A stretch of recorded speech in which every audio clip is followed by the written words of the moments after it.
श्रीराम जय जय जय राम। नमस्कार। आज दिनांक 13 जानेवारी। आजचा विषय आहे नाम आणि सत्कर्म।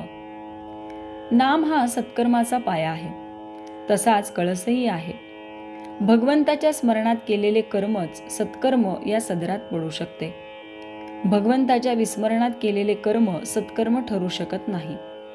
समजा एखादा मनुष्य नुसते तोंडाने रामराम म्हणतो आहे, परंतु भगवंताच्या स्मरणात नाही, तर मग रामराम म्हणण्याची त्याची क्रिया सत्कर्म म्हणता येईल का?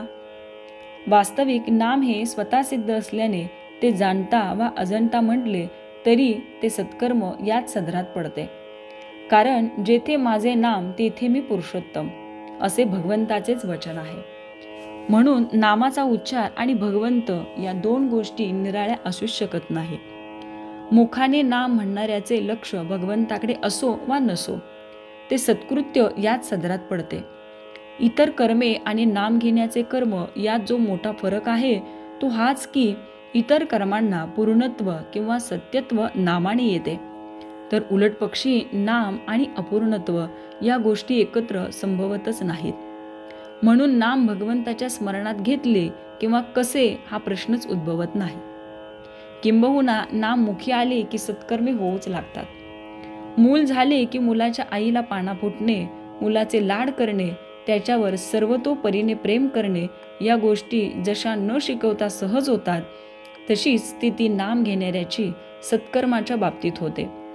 इतकेच नव्हे तर त्या आईला जर म्हटले की तू मुलाला जवळ ठेव, पण त्याच्यावर प्रेम वगैरे काही करू नकोस, तर ते जसे तिला शक्य नाही, त्याचप्रमाणे नाम घेणाऱ्याला सत्कर्मे टाळू म्हटले तरी टाळता येणार नाही। सत्कर्मे फळाला आली असे केव्हा म्हणता येईल, तर भगवंताचे नाम मुखी येईल तेव्हाच। परमात्म्याने आपल्याला सांगून ठेवले आहे की तू माझा भावास असे तुला वाटते आहे ना, मग तू प्रपंच अति दक्षतेने कर, प्रयत्नाला कधी मागे पाहू नकोस, पण फळ देणारा मी आहे ही भावना ठेवून तू वाग। जी परिस्थिती येईल त्यात समाधान बिघडू देऊ नकोस, आणि मी जे सांगतो ते औषध घे, ते तुला सर्व रोगातून मुक्त करेल।